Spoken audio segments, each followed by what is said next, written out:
नमस्कार मित्रांनो, मी आहे सचिन आणि ग्रो मराठी चॅनलवर तुमचं परत एकदा खूप खूप स्वागत आहे। मित्रांनो, या व्हिडिओमध्ये मी आज तुमच्या बरोबर एटीसी कलमच्या अंडर विविध इन्व्हेस्टमेंटचे ऑप्शन्स तुम्हाला काय मिळतात याची चर्चा करणार आहे। हे इन्व्हेस्टमेंट ऑप्शन्स तुम्हाला टॅक्स वाचवण्यासाठी मदत करू शकतात। एक गोष्ट कायम लक्षात ठेवा, तुमचा जो गोल आहे तो टॅक्स कमी करण्यावर असला पाहिजे, ना की टॅक्स चुकवण्यावर। दोन्हीमध्ये फरक आहे मित्रांनो।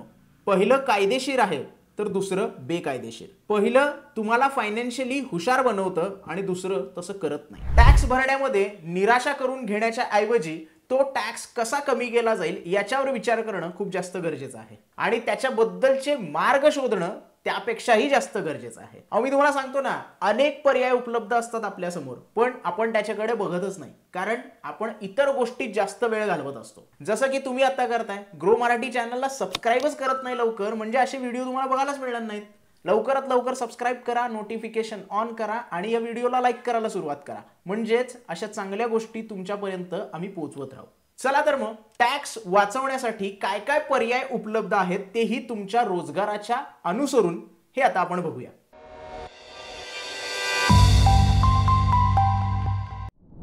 What is section 80C? मित्रांनो, आपण 80C बद्दल वारंवार ऐकत असतो, परंतु आपल्याला त्याची डिटेल माहिती नसते। तुम्हालाही जर याची डिटेल माहिती नसेल तर काळजी करू नका। एक काळ असा होता की मलाही याच्याबद्दल काहीही माहित नव्हतं। मी फक्त माझ्या फ्रेंड्स अँड फॅमिलीमध्ये हा शब्द ऐकत होतो। मित्रांनो, सेक्शन 80C इन्कम टॅक्स ऍक्टच्या कायद्याचा एक विभाग आहे। हा काय करतो तर तुमचं जे काही टॅक्सेबल उत्पन्न आहे त्याच्यावर तुम्ही इन्व्हेस्टमेंट करून टॅक्स डिडक्शन साठी क्लेम करू शकता। स्पेसिफिक एक्सपेन्स पण दाखवू शकता। थोडंसं टेक्निकल झालं का? होल्ड ऑन, मी सगळ्या गोष्टी व्यवस्थित डिटेलमध्ये सांगतो, घाबरू नका। मित्रांनो, सेक्शन 80C च्या अंडर तुम्ही वर्षाला 1.5 लाख रुपयेपर्यंतचा डिडक्शन क्लेम करू शकता। ही गोष्ट तुमच्या आणि माझ्यासारख्या टॅक्स भरणाऱ्या माणसांसाठी टॅक्स लायबिलिटी कमी करण्यास मदत करते आणि इन्व्हेस्टमेंट करण्यास प्रोत्साहन करते। इथे बरेचसे डिटेल आहेत, ते मी सगळे तुमच्या पुढे मांडणार आहे, परंतु इथे एक गोष्ट तुम्हाला माहिती असली पाहिजे की सेक्शन 80C हा फक्त एकच असा विभाग नाही आहे ज्याच्यामध्ये तुम्ही तुमच्या इन्व्हेस्टमेंटवर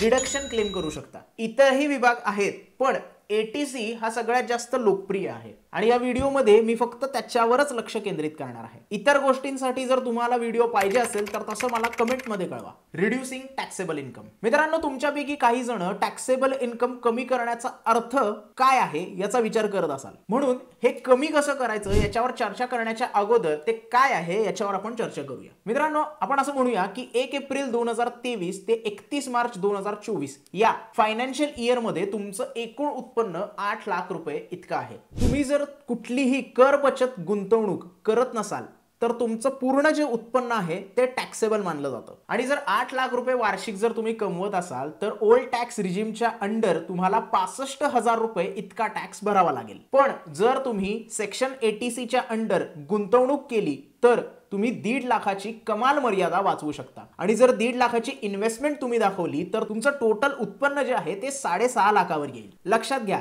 taxable income is equal to total income minus investment under 80C आणि या प्रकारात तुम्हाला टॅक्स फक्त 6.5 लाखावर भरावा लागेल आणि तो टॅक्स असेल फक्त 33,800 रुपये। किती मोठी सेव्हिंग आहे, लक्षात येतंय का तुमच्या? आणि ही गोष्ट तुम्ही दरवर्षी करू शकता। फक्त तुम्हाला टॅक्स सेव्हिंगच्या योजनांमध्ये नवीन गुंतवणूक करावी लागेल। मित्रांनो, एक गोष्ट इथे लक्षात घ्या, मी आता जे उदाहरण तुम्हाला सांगितलेलं आहे ते तुमच्या एकूण टॅक्सेबल इन्कम किती आहे, तुम्हाला टॅक्स किती भरावा लागणार आहे आणि तुम्ही इन्व्हेस्टमेंट 80C च्या अंडर किती करू शकता हे फक्त समजावून सांगण्यासाठीची एक संकल्पना आहे। जास्तीत जास्त कर जर तुम्हाला वाचवायचा असेल तर इतर घटकांचाही याच्यामध्ये समावेश होतो, त्याचाही विचार तुम्हाला करावा लागेल। मित्रांनो, आता येतो सगळ्यात एक्साइटिंग पार्ट, सेक्शन 80C च्या अंडर टॅक्स कसा वाचवायचा। हे करायसाठी तुमच्याकडे विविध पर्याय उपलब्ध असतात, पण मी सगळ्यात लोकप्रिय पर्यायावर चर्चा करेन। So are you ready? सगळ्यात पहिला ऑप्शन म्हणजे ELSS म्हणजेच इक्विटी लिंक सेव्हिंग स्कीम। मित्रांनो, टॅक्स वाचवण्यासाठी सगळ्यात पहिला ऑप्शन म्हणजे म्युच्युअल फंड मध्ये इन्व्हेस्टमेंट करणं, पण हे म्युच्युअल फंड नेहमी सारखे म्युच्युअल फंड नाहीये. टॅक्स डिडक्शन जर तुम्हाला वाचवायचा असेल तर तुम्हाला अशा म्युच्युअल फंड मध्ये इन्व्हेस्टमेंट करायला लागेल जे सेक्शन 80C च्या अंडर इलिजिबल आहेत. आणि याच म्युच्युअल फंडना ELSS म्युच्युअल फंड किंवा equity link saving scheme mutual fund असं म्हणतात. इतर सर्व टॅक्स सेव्हिंगच्या पर्यायाप्रमाणे ELSS म्युच्युअल फंडचा पण एक लॉकिंग पिरियड असतो. पण इतर सर्व आपण टॅक्स सेव्हिंगचे जे ऑप्शन बघतो त्याच्या तुलनेने हा लॉकिंग पिरियड सर्वात कमी असतो. जर तुम्ही ELSS म्युच्युअल फंड मध्ये तुमची इन्व्हेस्टमेंट केली तर तुमची इन्व्हेस्टमेंट फक्त 3 वर्षासाठी लॉक होते. पण जे रिटर्न आहेत त्याची खात्री नसते, कारण हे म्युच्युअल फंड असतात आणि ते मार्केटच्या जोखमीशी रिलेटेड असतात. त्यामुळे मार्केटमध्ये व्हॉलॅटिलिटी आली तर रिटर्न्सवर परिणाम होऊ शकतो. आणि याच गोष्टीला आपण मार्केट लिंक्ड स्कीम असंही म्हणतो. मित्रांनो, ELSS म्युच्युअल फंड बद्दल जाणून घेण्यासाठी आम्ही ऑलरेडी एक व्हिडिओ बनवलेला आहे, ज्याचे लिंक तुम्हाला डिस्क्रिप्शन मध्ये मिळेल किंवा आय बटनवर ती व्हिडिओ तुम्ही बघू शकता. दुसरा ऑप्शन आहे टॅक्स सेव्हिंग फिक्स डिपॉझिट. मित्रांनो, मी असं गृहीत धरतो की फिक्स डिपॉझिट बद्दल तुम्हाला ऑलरेडी माहिती असेलच. मग टॅक्स सेव्हिंग FD आणि रेग्युलर FD मध्ये जास्त काही फरक नाहीये. पहिला फरक असा आहे की जर तुम्ही टॅक्स सेव्हिंग FD मध्ये तुमची गुंतवणूक केली तर तुम्ही डिडक्शन साठी क्लेम करू शकता अंडर सेक्शन 80C. आणि दुसरं म्हणजे तुमचा लॉकिंग पिरियड इथे 5 वर्षाचा असतो. रेग्युलर FD मध्ये दंड भरून तुम्ही मुदतीपूर्वी ती FD रिडीम करू शकता. पण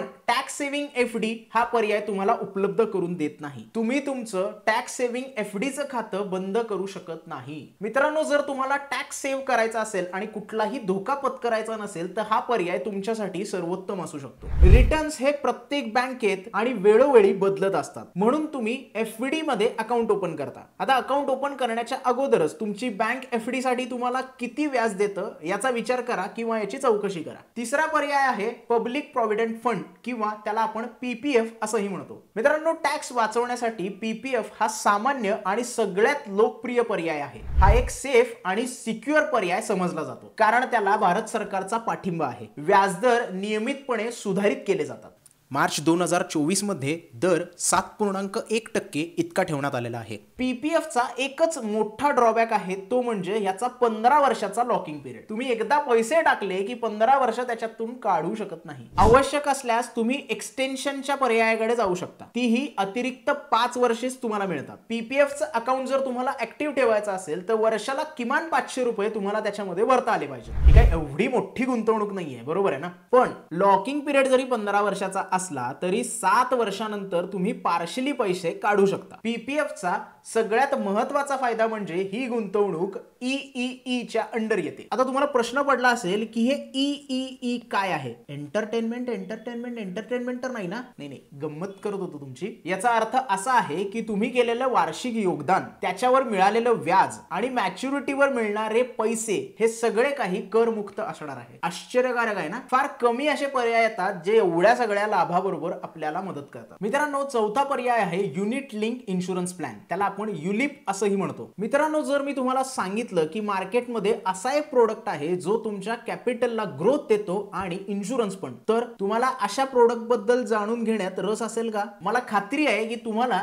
याच्यात रस असेल. या प्रोडक्टला युलिप असं म्हणतात. हे प्रोडक्ट 2 वैशिष्ट्यासह येतात. पहिला म्हणजे इन्शुरन्स आणि दुसरा म्हणजे कॅपिटल ग्रोथ. या दोन्ही गोष्टी एकाच योजनेत एकत्रितपणे आपल्याला बघायला मिळतात. मित्रांनो, इन्शुरन्स म्हणजे एक फायनान्शियल अरेंजमेंट आहे तुम्ही आणि तुमच्या विमा कंपनीच्या मध्ये, जी तुम्हाला आर्थिक नुकसान किंवा जोखीमेपासून संरक्षण प्रोव्हाइड करते. युलिप तुम्हाला लाईफ इन्शुरन्स प्रोव्हाइड करतं. याचा अर्थ असा आहे की पॉलिसीच्या मुदतीच्या दरम्यान जर अकाउंट होल्डरचा मृत्यू झाला तर तुमच्या कुटुंबाला ती रक्कम मिळते. इथे फायदा असा आहे की ही रक्कम एक रकमी मिळते. युलिप ही योजना तुम्हाला तुमची संपत्ती निर्माण करण्याला मदत करते आणि त्याच योजनेअंतर्गत तुम्हाला विमाही मिळवून देते. याच्यामध्ये रिटर्न्सची काही हमी देता येत नाही. तुम्ही जर इक्विटी स्कीम निवडली तर ती बाजार जोखमीच्या अधीन असते. तर इथे तुमच्या इन्व्हेस्टमेंटचा काही जो पार्ट असतो तो तुमचे आणि तुमच्या प्रियजनाच्या संरक्षणासाठी इन्शुरन्स मध्ये टाकला जातो. उर्वरित जी रक्कम असते ती इक्विटी किंवा डेट किंवा दोन्ही सारख्या ऍसेट्स मध्ये इन्व्हेस्ट केली जाते. बऱ्याच युलिप प्लॅन मध्ये तुम्हाला नेमकी टक्केवारी किती ठेवायची आहे इन्व्हेस्टमेंटची यासाठी तुम्हाला पर्याय उपलब्ध करून देतात आणि त्याबद्दल मदतही करतात. मित्रांनो, या पॉलिसी मधून तुम्हाला जे रिटर्न्स मिळतात ते कलम 1010D अंतर्गत करमुक्त आहेत. आपला 5वा ऑप्शन आहे सुकन्या समृद्धी योजना. तुम्हाला मुलगी आहे का किंवा तुमच्या कुटुंबामध्ये कुणाला मुलगी आहे का? तसे असल्यास तुम्हाला या योजनेबद्दल कळाल्यानंतर खूप जास्त आनंद होईल. सो तुम्ही तयार आहात का यासाठी? मित्रांनो, सुकन्या समृद्धी योजना म्हणजे मुलीला आर्थिक सहाय्य प्रदान करणारी एक सरकारी बचत योजना आहे. मित्रांनो, हा उपक्रम पालकांना त्यांच्या मुलीच्या जन्मापासूनच सेव्हिंग करण्यासाठी प्रोत्साहित करतो. ही जी सेव्हिंग पालक करतात ती त्यांच्या मुलीच्या शिक्षणासाठी किंवा लग्नासाठी वापरली जाऊ शकते. हे ऐकल्यानंतर तुम्हाला सुकन्या समृद्धी योजनामध्ये अकाउंट ओपन करायचं आहे का? प्रक्रिया फार सोपी आहे. तुम्ही देशातील कुठल्याही पोस्ट ऑफिसला भेट देऊ शकता किंवा या योजनेअंतर्गत येणाऱ्या कुठल्याही बँकेत जाऊन अकाउंट ओपन करू शकता. सुकन्या समृद्धी योजनेमधलं जे काही व्याजदर आहे ते सरकार दर 3 महिन्यानंतर सादर करत असतं. किमान गुंतवणूक ही 250 रुपये इतकी आहे, तर मॅक्सिमम तुम्ही 1.5 लाख रुपये गुंतवू शकता. SSY साठी मार्च 2024 पर्यंतचा व्याजदर 8.2% इतका आहे. एकदा का तुम्ही अकाउंट ओपन केलं आणि इन्व्हेस्टमेंट करायला सुरुवात केली की तुमच्या इन्व्हेस्टमेंटवर तुम्हाला व्याज मिळायला सुरुवात होते. मुलीच्या शैक्षणिक खर्चाची पूर्तता करण्यासाठी मुलगी 18 वर्ष झाल्यानंतर तुम्ही पार्शियली यातून पैसे काढू शकता. तुमचा जो काही अवेलेबल बॅलन्स आहे त्यातून 50% अमाउंट तुम्ही याच्यासाठी काढू शकता. आणि सगळ्यात महत्त्वाचं म्हणजे ही योजना पण EEE अंतर्गत येते. आता याच्याबद्दल तर मगाशी आपण बोललोच आहे. तर आतापर्यंत मी EEE अंडर येणाऱ्या किती योजना कव्हर केल्यात ह्या मला कमेंट मध्ये कळवा. मित्रांनो, मी अजून काय कव्हर केलेलं नाहीये. Return guarantee, short term turnover, you just make a wish आणि मी ते पूर्ण करतो. आणि म्हणूनच मी आता तुमच्याबरोबर नॅशनल सेव्हिंग सर्टिफिकेट बद्दल बोलणार आहे. भारत सरकारद्वारा समर्थित हा एक छोटा इन्व्हेस्टमेंट इन्स्ट्रुमेंट आहे. तुम्ही भारतातील कुठल्याही पोस्ट ऑफिस मध्ये नॅशनल सेव्हिंग सर्टिफिकेटचं खातं उघडू शकता. रिस्कच्या बाबतीत पब्लिक प्रॉव्हिडंट फंड प्रमाणेच हे काम करतं, कारण ते इन्व्हेस्टरला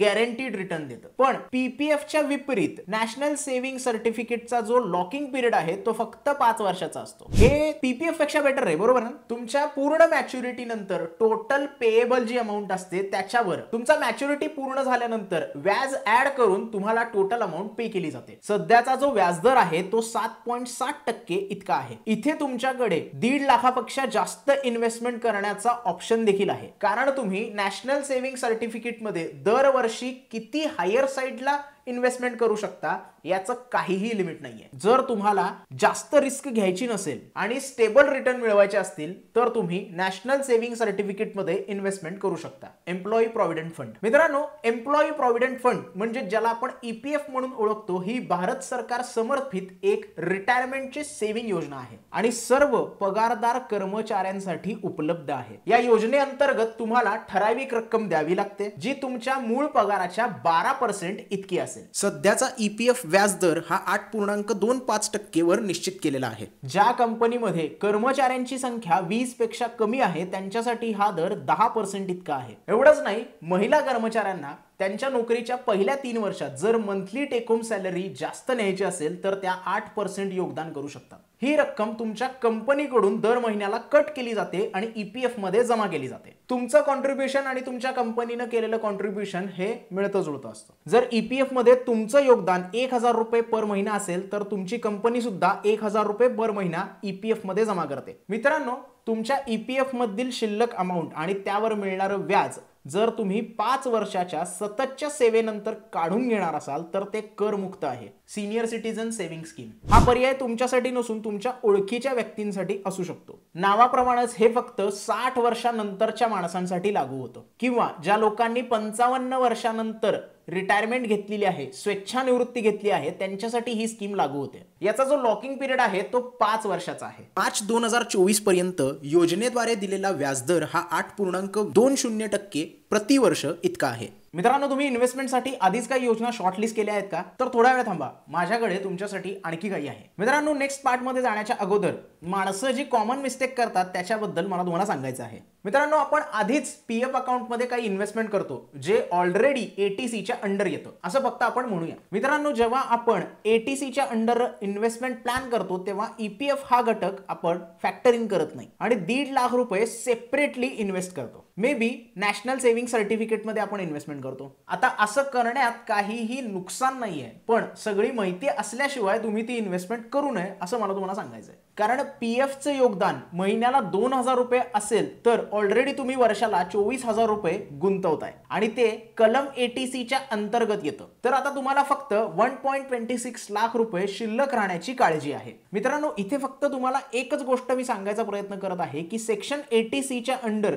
जे काही अनिवार्य गुंतवणूक येत आहे तर तुम्ही ऐच्छिक गुंतवणूक वगळू शकता. मित्रांनो, एक क्विक समरी बघूया. आपण ज्या स्कीम आता डिस्कस केल्या त्या तुम्हाला आता या चार्टच्या माध्यमातून दिसत आहेत. सगळ्यात पहिल्यांदा आपण ELSS स्कीम बद्दल बोललो. त्याचा इंटरेस्ट रेट ऑक्टोबर 2023 पर्यंतचा अवेलेबल नाहीये. लॉकिंग पिरियड 3 वर्षाचा आणि टॅक्सेशन ऑन इंटरेस्ट अन upon withdrawal 10%. Tax saving FD बद्दल आपण डिस्कस केली. व्हेरियस बँक मध्ये व्हेरियस हा रेट असू शकतो आणि 5 वर्षाचा लॉकिंग पिरियड आहे आणि tax as per tax slab प्रमाणे तुम्हाला इथे इंटरेस्ट भरावा लागेल. PPF मध्ये 7.1% एवढा इंटरेस्ट तुम्हाला मिळेल. लॉकिंग पिरियड 15 वर्षाचा आणि टॅक्सेशन नाहीये. युलिप मध्ये आपण बघितलं त्याचा इंटरेस्ट रेट आता अवेलेबल नाहीये. Varies as per policy. Minimum 5 वर्षाचा लॉकिंग पिरियड आहे आणि 10% टॅक्स तुम्हाला इथे भरावा लागतो. सुकन्या समृद्ध योजना 8.2%. 21 वर्षापर्यंत म्हणजे तुमची मुलगी 21 वर्षा होईपर्यंत तुम्हाला इथे लॉकिंग पिरियड असेल आणि टॅक्सेशन नाहीये याच्यावर. नॅशनल सेव्हिंग सर्टिफिकेटचा इंटरेस्ट रेट 7.7% आहे. Locking period 5%. तुमचा टॅक्स जो भरायचा आहे तो स्लॅब प्रमाणे भरावा लागेल.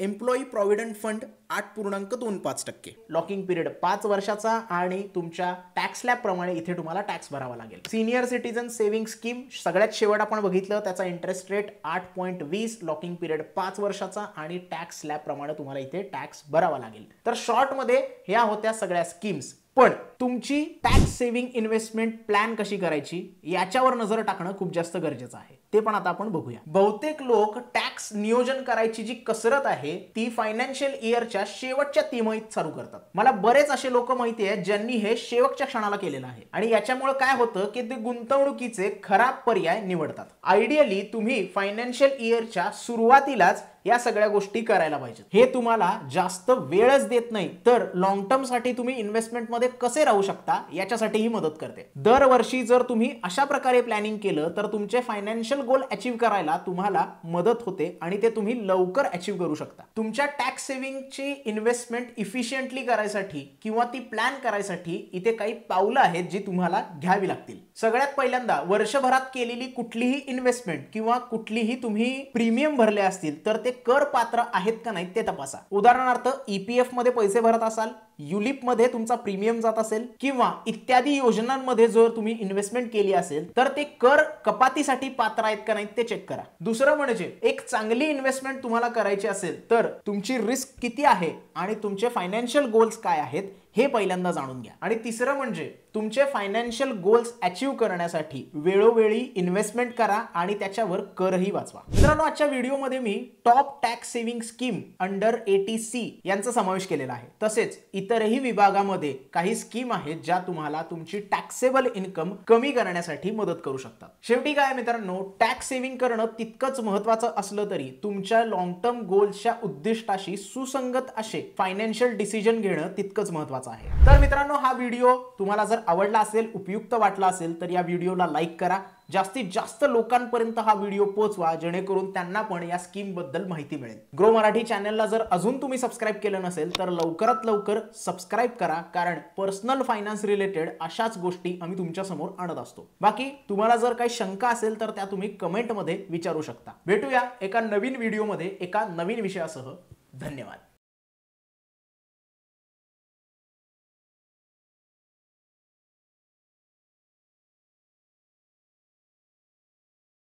Investment in securities market are subject to market risks. Read all the related documents carefully before investing. Please read the risk disclosure documents carefully before investing in equity shares, derivatives, mutual fund, and or other instruments traded on the stock exchanges.